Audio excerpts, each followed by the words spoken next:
Okay, a quick update before I get into today's video. I made this video for you, which you're about to watch right now. But then as I was making it, there was a new topic to cover, which was Candace Owens and what she had to say about those that are bailing on Blake Lively. That's towards the end of the video. So there's multiple things going on right here. We've got new rumors about accusations that might be added to Blake Lively's side. And then we're going to cover Blake Lively's response to Justin Baldoni trying to quash the subpoena. And then I've got Candace Owens. That's all happening right now. Hello, everybody. Happy Sunday. It's Dave Neal, stand-up comic, host of the Rush Hour podcast, with a breaking story to get into. Blake Lively, Justin Baldoni, the case that is now becoming our Super Bowl. Football may be over, but we are in the scrum, folks, and we are going to talk about citizen journalists saying there may be new claims amended that say that the SH will be escalated, or maybe to SA. That is from harassment to assault claims. I can't even say the full, the full wording here, lest I be denounced by the YouTube algorithm gods. So we're going to get into this right now. Blake Lively's team has responded to Justin Baldoni's response to their trying to get like a blanket subpoena. So I'm going to read what they have to say. I got some TikToks from you, so much to get into. Also, you guys might have noticed here, thanks in large part, entirely by our new audience, we've got over 100,000 subscribers, and there's a plaque I got for passing 100,000 subscribers. This nice metal engraved, and you can see these tiny little fingerprints right there from my son August, right there, my 9-month-old. He decided, I think I'm going to leave his fingerprints on them. I think it's adorable. So we'll be hanging this up in a nice ceremony. That's all because of you guys. So keep subscribing, and we won't get the gold one until we hit 1 million subscribers. So that might be a little bit away, but who knows? Because we're going global with this, baby. So, first of all, you hate that these stories exist. You really do. But we need to cover them in a sort of ethical way. And as far as these claims go, I haven't seen any evidence yet, but there's been a lot of credibility by citizen journalists on Twitter with regard to them being in the know. They have sources, things like that. Breaking this, tea is too hot to sip on, even for me. Citizen on Team Lively TikTok now alleging there may be criminal SA allegations in Tuesday's amended complaint, saying that SH can be escalated to SA charges. And you might be wondering, how can you escalate a harassment charge to an assault charge? Well, I'm not a lawyer, but I'm sure you would just bring in new claims that cross that threshold, which would be a very serious thing. As far as people that support Justin Baldoni right now, it probably won't change the way they think about him. A lot of people feel like he was smeared and a chance to sort of take over the film. Clearly, Blake Lively wasn't having a good time on set. Does that mean that she was harassed and or assaulted? Well, that's up to the evidence to decide. So we'll have to see about that. And we may just find that she's making those claims. As of right now, her claims are essentially, they showed me, videos of, lewd conduct, which again was a water birth. Anyone who's ever had a baby has seen 50 videos of water births. That's just what you do. My wife's whole Instagram account is water births because, when you have a baby, Instagram's like, we're going to show you everyone else having a baby. Is that traumatic? Maybe. It depends on your mood. It depends on the video, to be quite honest. It can be beautiful. Baby making can be very beautiful, depending how it's done. And but with Blake, those accusations, they walked in my trailer while I was breastfeeding. That's not assault. I guess you could call that harassment if you told them not to. So it'll come down to what was it that crossed the line? What are those accusations? We'll see if they show up in court. And by the way, some people had commented, you can't go, I don't know if I have the comment here. Someone said you can't go full. Yeah, they're going full Jussie Smollett. Never go full Jussie Smollett. That, of course, is a multiple, that is a, what's the reference from the movie? I can't remember the name of the movie. Tropic Thunder meets Jussie Smollett reference, which is a lot in 2025. But either way, Jussie Smollett, of course, was accused of, very credibly, of putting a noose around his own neck and kind of faking a hate crime. It has all been but confirmed. He actually won his appeal on technicality, but it had nothing to do with the fact that he was innocent. So anyhow, that's a whole nother story for a whole nother day. So here is Blake Lively's response. Again, what happened, what we shared yesterday was Justin Baldoni responded to Blake Lively's request for subpoenas saying, this is ridiculous. You can't have all of these records in all of these places. It's a fishing expedition. You don't even know what you're looking for. Well, Blake Lively's side has now responded. Dear Judge, we write in response to the Wayfair party's letter motion regarding subpoenas that Ms. Lively and Mr. Reynolds served to certain phone carriers AT&T, Verizon, and T-Mobile earlier this week. The subpoenas. The Wayfair parties have failed to meaningfully meet and confer regarding their objections before seeking intervention from the court and completely misrepresent the subpoenas that have been served. The Wayfair parties' request to quash the subpoenas accordingly should be denied. The Wayfair parties have sued Ms. Lively for a preposterous sum of $400 million for claiming, based on the Wayfair party's own communications, that a retaliatory campaign existed, yet now appear to fear having third parties turn over the actual evidence that would document the who, what, when, where, and why of that campaign. On February 12th, 2025, the Lively Reynolds parties issued notices of the subpoenas to the aforementioned carriers, seeking non-content records, that is, numerical logs related to 15 specific individuals.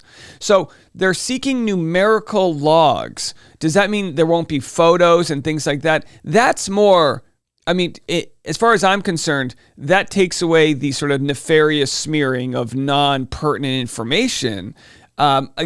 But it's still probably a fishing expedition. Each individual is either a party to this action or the related matter of Jones v. Abel, so they cite a court case, or is an agent employee of a party who appears, based on evidence discovered in this case, to have a direct connection to the underlying issues. Their requests are tailored swift. They are tailored swiftly to the time during which evidence shows each individual may have been involved in acts giving rise to Ms. Lively's claims. Such information is not only relevant, but essential to unearth the network of individuals involved in the alleged retaliation scheme against Ms. Lively. Well, when you put it that way, and every time, a lawyer responds, they seem pretty reasonable, and you go, well, when you put it that way, sure, it sounds like maybe the judge will sign off on this. But were they just seeking non-content records? I guess that's the problem, is like, you could say that's all we're seeking, but will you then try to ask for more? I honestly don't know. We continue. Despite their representations, the Wayfair parties have failed to meet and confer in good faith. It is clear that the Wayfair parties had their letter motion prepared before even meeting and conferring, and they intended to file it regardless of what happened during the meet and confer. On Valentine's afternoon, counsel for the parties participated in a telephonic conference regarding the Wayfair parties' objections that the subpoenas seek substantive communications, which they do not, are overbroad and implicate third-party privacy issues. So they had to do a meeting on Friday, February 14th at 4 p.m. Let me tell you something. If they didn't buy their wives roses before then, they're absolutely effed. If they had to go to Kroger's at 6 p.m. on Valentine's night on a Friday, I'm sorry, you're in trouble on that one. There's going to be nothing but wilted, just moldy roses left. The Lively Reynolds parties repeatedly clarified that the subpoenas seek only non-content data, such as call logs, and that nothing in the subpoena could fairly be construed as seeking from third parties any substantive communications. Further, the Lively Reynolds parties requested legal authority to support the Wayfair parties' position regarding their objections, including their standing to make such objections on behalf of third parties. The Lively Reynolds parties additionally offered a number of suggestions to narrow the scope of the request, including supplementing the subpoenas to clarify the non-content nature of the request, to narrow the applicable timeframes, and to limit or withdraw the request for cell site location. I don't understand why they need to know cell site location. That doesn't make sense to me. Counsel for the Wayfair parties refused to entertain any proposal, instead demanding that the subpoenas be immediately withdrawn in their entirety. The call ended at 4:31 p.m., exactly 30 minutes later at 5:01 p.m.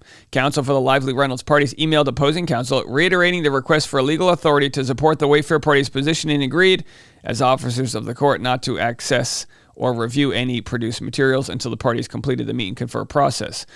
So they met, they conferred.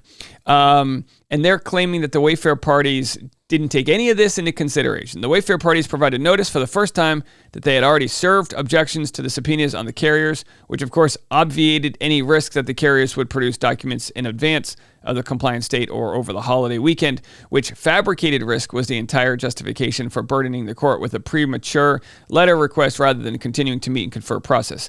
Oh, it's a holiday weekend. I almost forgot. Listen, I'm still going to have my content for you. So if you want to get up-to-date info, maybe you actually have to go to work tomorrow. What is it? President's Day? I don't even know. You can scan this QR code right here. That'll take you to the audio version of the podcast, and that's where you can get the fastest, most up-to-date version of what we talk about. I release the video version at like 9 a.m. Central, but I release this at midnight Central, which means you'll have the podcast ready to go for your drive to work. That's why we call it the rush hour. The court should also deny the Wayfair party's request because the subpoenas seek directly relevant non-content records that are proportional to the needs of the case and no legitimate privilege concerns exist.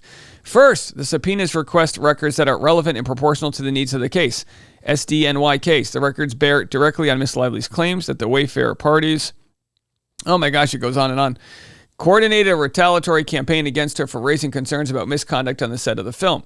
The requested records will provide objective evidence on inter alia when and how the defendants and witnesses learned about Miss Lively's harassment allegations and whether, when, and with whom the Wayfair parties coordinated efforts to discredit Miss Lively through the press and social media.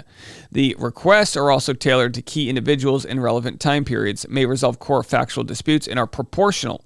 For example, the requests associated with crisis communications individuals, I think that's Jed Wallace, maybe, who appear to have started their work on behalf of Baldoni and Wayfair in 2024 are limited to time to a matter of months.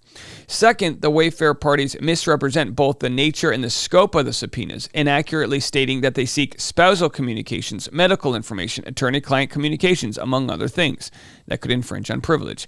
Even a cursory review of the subpoenas, however, shows why those claims are false. Instead, as counsel for the parties expressly discussed during the telephonic meet and confer, the requests do not seek the content of any communications, only call, text, and data logs. By the way, did we know that publicly beforehand? The Lively Reynolds parties have not sought and do not seek here anything other than non-content records as permitted by law. The Wayfair parties have cited no authority from any court in any jurisdiction to suggest that such subpoenas would be improper. The Wayfair parties' privilege arguments are misplaced. Courts routinely hold that this type of information is not protected by the attorney-client privilege, and they go on and on. Third, the Wayfair parties' assertion of third parties' privacy concerns is similarly unavailing. The Wayfair parties offer no authority supporting their standing to raise such objections, and they have no proprietary interest in the internal communications of the non-parties and parties' general desire to thwart disclosure of information by non-parties. So they go on and on. Of course, if the Wayfair parties have concerns regarding third-party privacy, one wonders why they have declined to move expeditiously to put a protective order in place. For these reasons, the Lively Reynolds parties respectfully request that the court deny the Wayfair party's motion and allow discovery to proceed. Ezra Hudson. This seems to me as the first piece of competent lawyering that we've seen from Blake Lively's side. The letter then states that 15 individuals are subpoenaed, and then they have the deep dive into who they are, which we've already shared. So again, it's interesting stuff. We've got some theories about what's going on with these subpoenas. Here's a good one that was shared by More with MJ the lawyer, about these subpoenas. Have a listen. Blake Lively overreached when she asked for information back to 2022 in her subpoenas? No, you're missing something big if you think that. Some of you are pointing to that timeline as an example of the fishing expedition, and this is why that's wrong. This is not just about Blake's claims anymore. As everyone who is following this case knows, Justin Baldoni filed a huge amended complaint, and that complaint is things that Blake will have to defend against. And because he did that, he opened that timeline up. What happened in 22? That's when the discussions were going on about what Blake's role would be in It Ends With Us. So we're going to be looking for contracts, emails, communications, correspondence, whatever they promised her role would be in this movie that might be able to defeat his claims that she took over the movie. If they promised her that she would be able to be involved, and they did give her the executive producer title around that time, we need to see that. Blake needs to see that. She needs to defend herself. So that's interesting. And again, to be fair, if Justin did respond by furthering the timeline with his accusations that she was taking the film, yes, we would need to look into what happened in 2022. Was she promised creative control that was then taken back, even if it wasn't contractually promised? Is there any writing where they said, "Oh yeah, you'll be part of the edit process" or whatever? In which case, she would have claims to say, "Oh well, how am I taking over control when you gave me this control in the first place?" Again, we don't know if that exists, but in what's interesting is, yes, that would open up the scope to 2022, but how are you going to get that from call logs? How are you going to get that information from call logs if it's non-personal information? I'm really not sure of the answer to that. But look, we got so much stuff to get into. So much to get into this week. We are not going to be taking tomorrow off. So I don't care if you're taking the holiday off. Your boy's going to work. We are going to work because this might be, and a lot of people have wondered, when is this thing going to end? Does it end with us? No, this ends with a metaphorical bloodbath. That's the direction they're heading down. Any direction where you think, oh, maybe they'll settle, that is blown to smithereens. Blake is saying, we want these records and we're going to turn over every stone till we find something that backs our claims. Now, here's where it gets complicated, right? Because Justin Baldoni said, well, she made these claims all against me because she wanted control of the film. So she's got multiple things that she needs to prove now, right? She accused him of harassment. Can she prove that? Well, maybe, maybe not. So far, people publicly don't really think she's got the evidence to prove that. Well, what new claims will come out? Will she add new claims to further that agenda, or will they just be there to continue to smear him? I really don't know. But what is interesting is what we have being reported from Candace Owens, which shares no one really wants to get involved on the Lively side publicly as far as other people that can back up her claims. And then they basically asked her to join in as a plaintiff. And what I was told was, like Jenny Slate said, hell no. Her and her people have obviously gone through everything, have read the lawsuits, like a fuller picture rather than just Blake's emotions, and they do not want to go anywhere near this. Which, by the way, how crazy would that be if privately everyone was like, yeah, Blake, you go get him, and then she's like, hey, I need you to defend me. Remember those things you said about him? Will you defend me? And they're like, no. We want nothing to do with this. And that's the world of superficial friendships. That's called Hollywood, folks. With a 10-foot pole. And so they are behind the scenes, not just lobbying, allegedly. Jenny Slate, also Liz Plank, they are literally looking for any individual that will jump on board and solidify her statements that Justin Baldoni is a creep, and they are routinely and continually coming up dry because that's what happens when you lie. Speaking of people who just lie, let's talk about Ari Emanuel. Now, you may have missed this. Ari Emanuel is a very powerful guy. He is... All right, so then she goes into Ari Emanuel, the guy who's in charge of the agency and personally fired Justin Baldoni. We've got a lot to discuss about Ari. That's going to be coming tomorrow because we're including some of the wild things he said, I guess during a live podcast that hasn't aired yet as far as I'm concerned. Like, they recorded it live. And then we're going to have Brian Friedman, Justin Baldoni's attorney, giving a response. So there's a lot to get into, but hopefully this is enough to hold you over for now. If there's any breaking news, we'll be here to discuss it. In the meantime, hang tight, hit that subscribe button if you haven't already. And again, please, if you don't mind and want to continue supporting the audio version of the podcast, it helps us on the Apple charts, and we could use every additional 5-star rating we can get. So take out your iPhones, scan that QR code, or search The Rush Hour with Dave Neal, and leave us a nice review. That is your audio version of the morning and afternoon rush, and then throughout the day, like videos like this will solely be on YouTube, so we'll always have your content here. So we got a lot of mouths to feed. We're really trying our best to bring this to as many different mediums as possible, so as many people can get the story as need be. Thank you guys so much. Enjoy your Sunday. We'll see you bright and early, bushy-tailed tomorrow morning. I'm Dave Neal. This is The Rush.